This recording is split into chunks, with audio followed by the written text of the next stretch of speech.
Starting Pokémon X on the 3DS today brings us one step closer to the current state of Pokémon, and puts us more than halfway through this crazy challenge.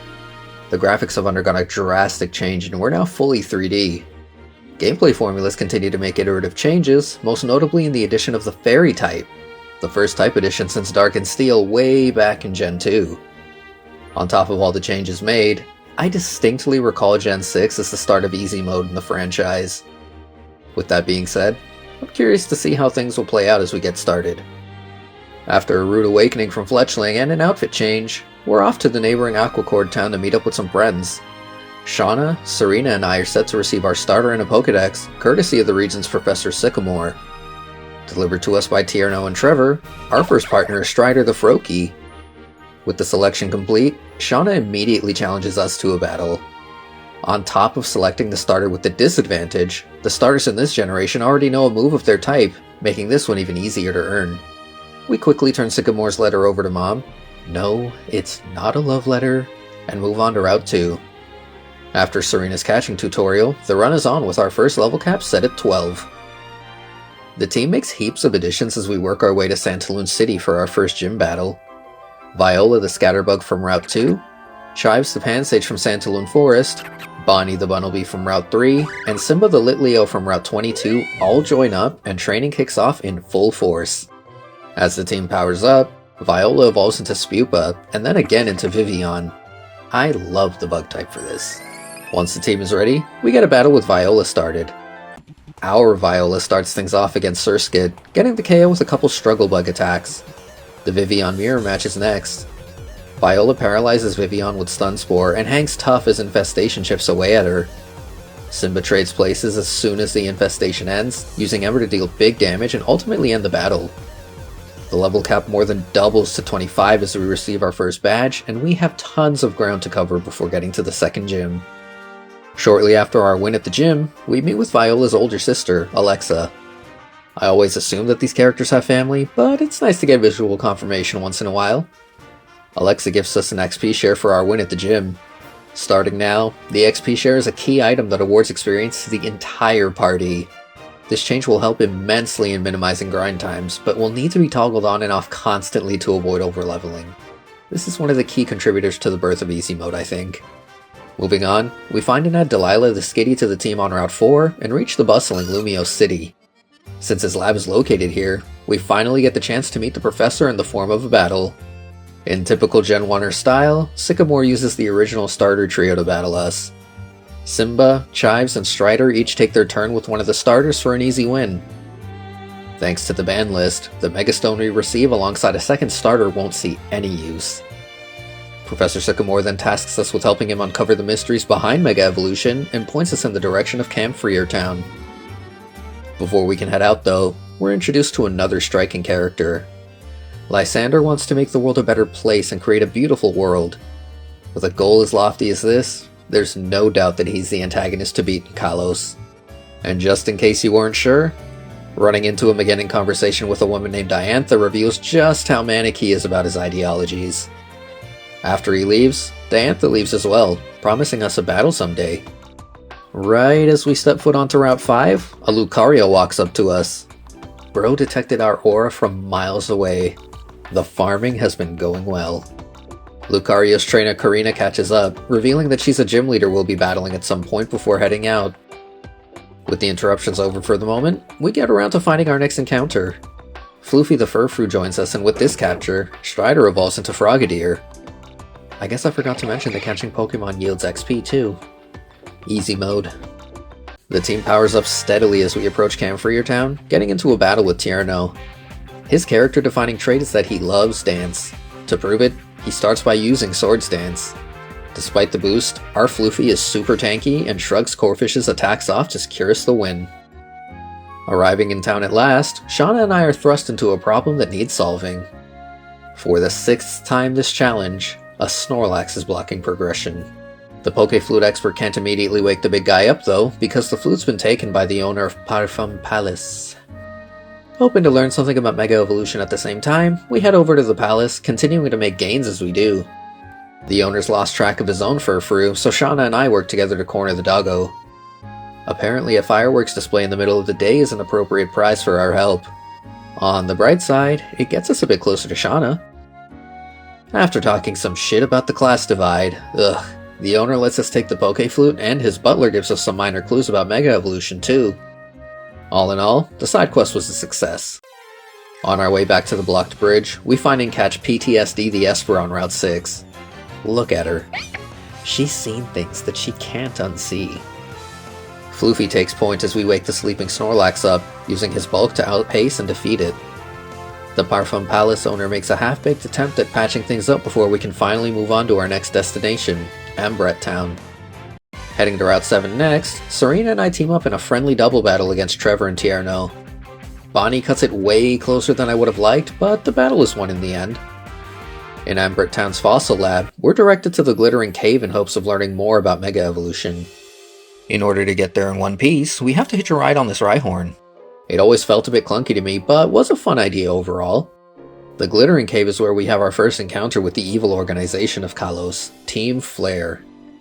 They claim to be a fashionable team, but their stylist needs to tone their color selection way down for that to be true. Contending with them in battle leads Bonnie to evolve into Diggersby, and we end up getting a fossil from a scientist who had no idea he was in danger. The journey continues as we head to Silage City next, home of the second gym. Training is quick and PTSD evolves into Meowstic ahead of our battle with Grant. Bonnie kicks things off, literally, as she uses double kick to take Amara down. Bonnie then trades with Tyrant, working through a heal to end the battle. The level cap increases to 32 with this win, and we quickly depart for Geosenge Town next. Team Flare is quick to try and settle the score after we trounce them in the cave, offering us some more XP. Thanks guys, that's really thoughtful. Another grunt in the town unveils their entire plan to us before disappearing, leaving us to wonder what he means and where he went. On our way out of Geosenge, Karina challenges us to a battle. Viola paralyzes Lucario with Stun Spore before Bonnie takes to the field. Paralysis comes in clutch multiple times as Bonnie whittles away at Lucario number 1. Lucario number 2 doesn't fare much better as Bonnie ends the battle. The team gets ever closer to the level cap as we head through the Reflection Cave next and reach Shalour City. In the Tower of Mastery, we finally get the full explanation as to how Mega Evolution works. Bad news for the gang though. They only have one Mega Ring. It's between Serena and I, and there's no better way to decide who takes it than a battle. PTSD shows Serena's Meowstic that she's the superior cat, and Floofy headbutts Absol to KO. Viola takes Quilladin out for the win, and the Mega Ring is ours. Before we can actually receive it though, we have to battle Karina for badge number 3. Rocking the fighting type, PTSD is the only answer for this battle. We open with Charge Beam to get a special attack boost, and then delete Mienfoo, Machoke, and Hawlucha with Psyshock for the win. The level cap barely increases to 34, and Karina asks us to join her at the top of the Tower of Mastery. She presents us our Mega Ring at last, and challenges us to a Mega Lucario mirror match. Sorry buddy, but you just got banned, so... No more than 2 steps into Coumarine City and Serena requests a battle. The team's already quite close to the level cap, so I'm going to have to thread the needle as we battle Serena to avoid anyone going over. Floofy leads against Meowstic and takes it out without issue. Bonnie overwhelms Absol with Power Up Punch in return, and Viola handles Quilladin again to end things. While keeping a watchful eye on everyone's XP, the Coumarine gym trainers are battled and we soon start our battle against Ramos. Our little Fireboy leads and defeats Jumpluff to start. A well-timed pivot into Viola avoids Go-Goat's Bulldoze, but a crit takedown nearly ends Viola's time on the team. Forced to switch, the defensive Floofy deals with Go-Goat's attacks easily. He's able to trade with Go-Goat through multiple heals before I need to switch again. PTSD the powerhouse cleans Go-Goat up, leaving a wimpy Weepinbell to be KO'd for the win. Simba evolves into Pyroar as we receive our 4th badge, and the level cap increases to 37. Lysandre hits us up on our Holocaster to congratulate us on obtaining Mega Evolution, and once again brings up the need to create a beautiful world. I got it the first time. Coincidentally, we have a small conflict with Team Flare to deal with before we can return to Lumiose and challenge our 5th gym. The fashionable villains have taken over the Kalos power plant, rendering half of Lumiose powerless. As we battle and defeat the handful of grunts littered throughout, Strider evolves into Greninja. The designers at Game Freak were cooking when they came up with this one. Eventually, we reach the center of the facility and challenge a higher up in Team Flare, Aliana. Considering she's high ranked, her team is as bad as the Grunts, and Viola ends the battle in a single hit. Still, with this problem solved, Lumio City should be back to normal. Shauna and I head over to Lumio's tower just in time to see Clement powered up again. I wonder if we'll get to see him and Bonnie in Legends ZA. Since we're so close to the level cap again, battling the gym's trainers is all we need to do before challenging the leader. Bonnie leads and uses power-up punch once before hitting Emolga hard with return. Clement heals it twice before a crit finally takes it out. Bonnie then uses Dig and one-shots the Ace Heliolisk, and Dig drops Magneton to 1 HP before a final power-up punch seals the deal. The level cap makes a more substantial jump up to 42 with this win, and we have a meeting with Professor Sycamore scheduled before we can move on. Lysandre is also present, and we learn that he descends from royalty, but also that he's a fascist? I mean, that's what I'm taking away from his messaging. Cleansing the filth away from the world to make it beautiful doesn't leave much ambiguity on the table. Unfortunately, figuring out who the baddie is early doesn't amount to anything, so we leave him for now and move on. Floofy gets a sick haircut right before we get into another battle with Serena.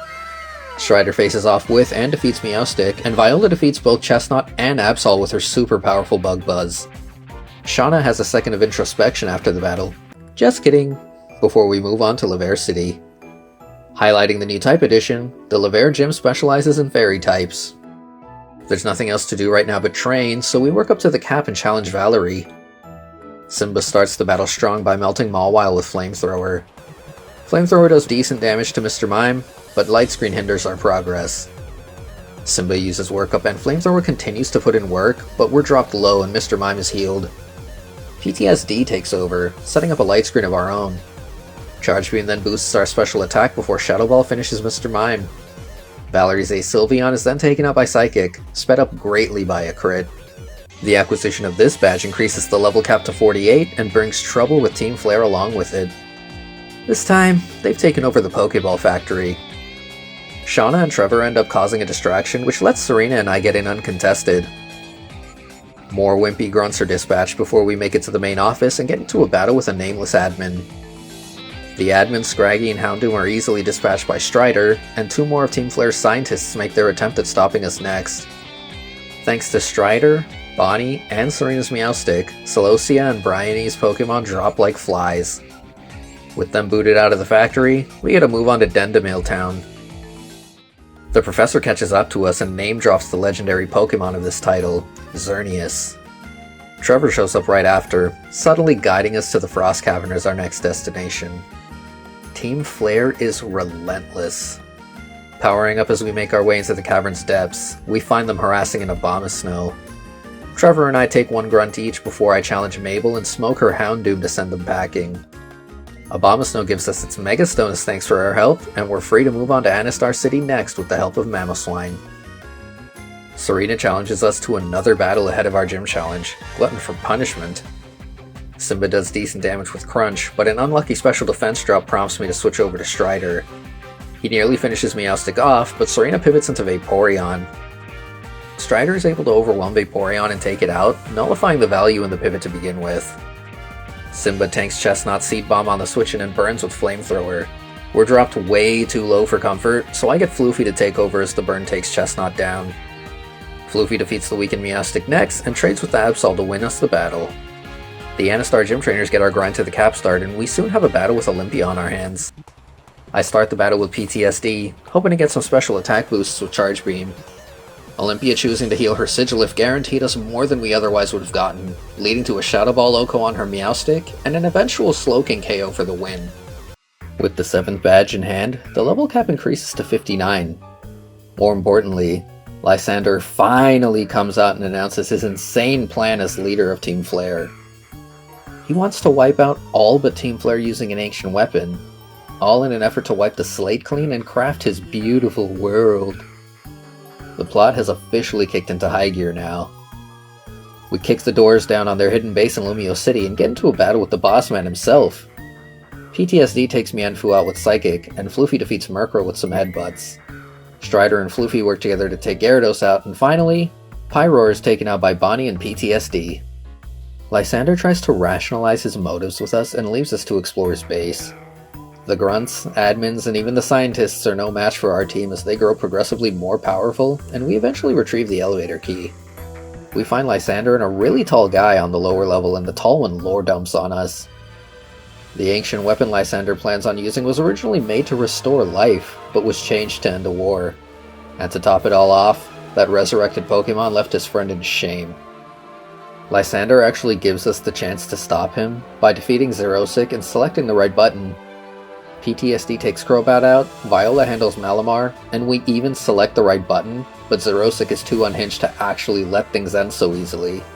The ancient weapon was hidden in plain sight in Geosenge Town and is now unleashed, poised to wipe us out. It always cracks me up that the houses tip over like they're made of Legos, completely intact.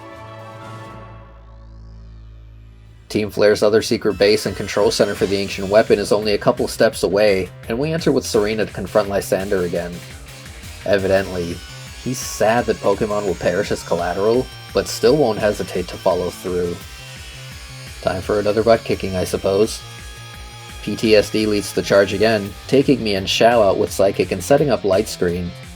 Pyroar's Fire Blast crits and burns immediately afterwards, so we get Strider involved to take it out. The problematic Gyarados is in play again, so I send Floofy out to tank its outrage, peppering damage in to eventually knock it out. Lastly, Strider makes short work of Honchkrow for the win. Using the legendary Pokemon as a battery for the weapon, Serena and I have to team up to save it. More and more grunts and admins get added to the pile as we reach the Pokemon's prison. Shauna and Serena head out, leaving us to take out 4 more admins.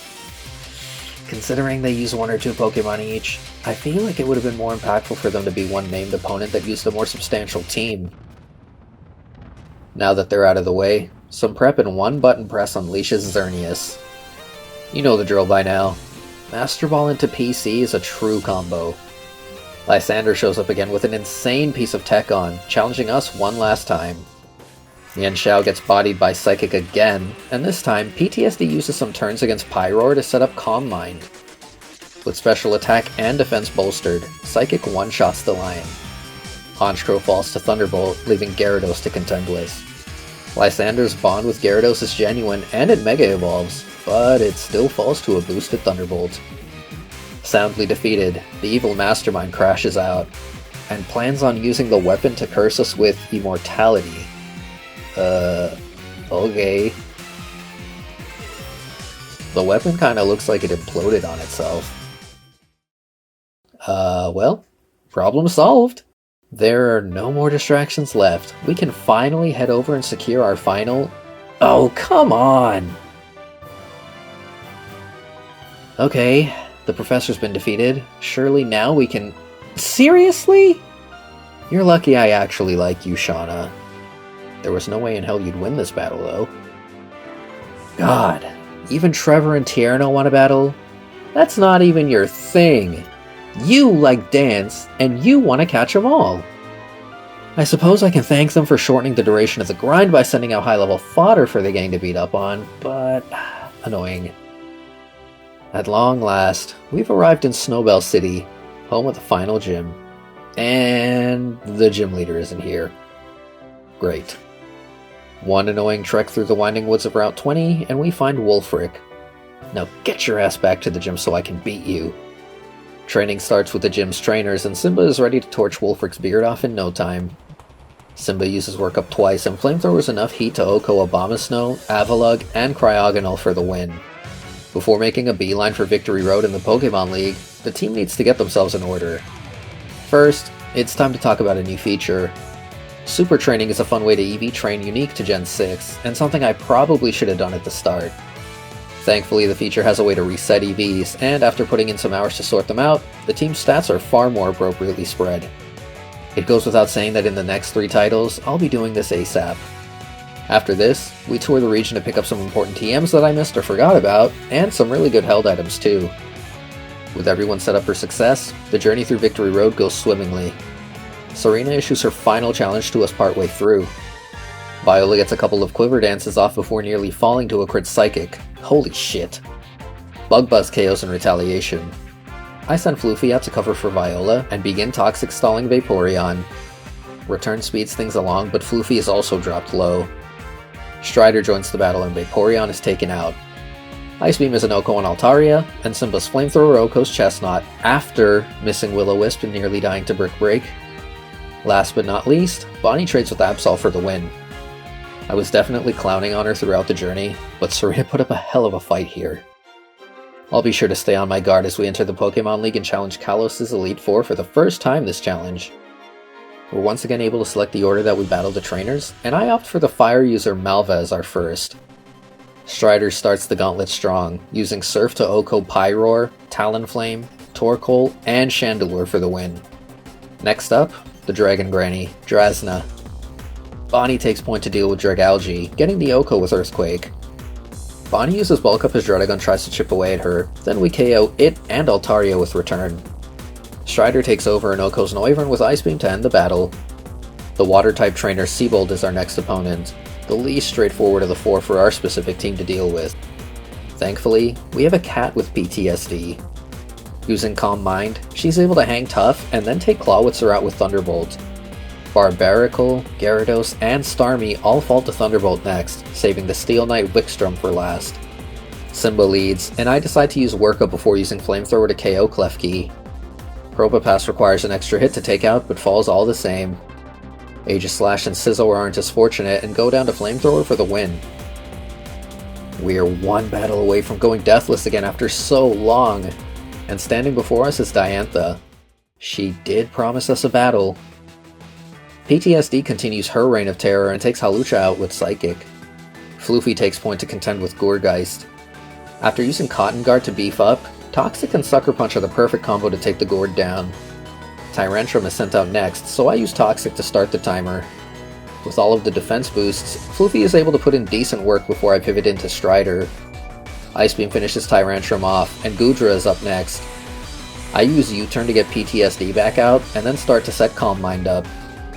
Goodra is way too tanky to handle without some boosts, and sure enough, Psychic takes it out after a while. Aurorus doesn't stand a chance and goes down, leaving Diantha's ace, the impressive Mega Gardevoir. Unfortunately for her, she's wasted by Shadow Ball. We won, but we're not quite done with our journey yet. As we're awarded a Medal of Honor for stopping Lysandre, we get into a battle with AZ. Strider wins us the battle completely uncontested, and Floette returns, meaning we've just completed Pokemon X with no deaths. I can officially say, we are so back. While it continues to ring true that this is the start of Easy Mode, the team we ran with was a ton of fun. Bonnie and PTSD in particular were far and away the carries of the team. As cool as he is, Strider didn't have tons of opportunities to flex, mostly taking points as an obvious counter here and there. Floofy was a really good defensive backup option, and I'm glad I finally got the chance to use one. To cap off our first stretch of Gen 6, the Froakie, Scatterbug, Bunnelby, Litleo, Esperlines, and Furfrou join the ban list. We'll be back in Kalos again soon enough as we play through Pokemon Y next time.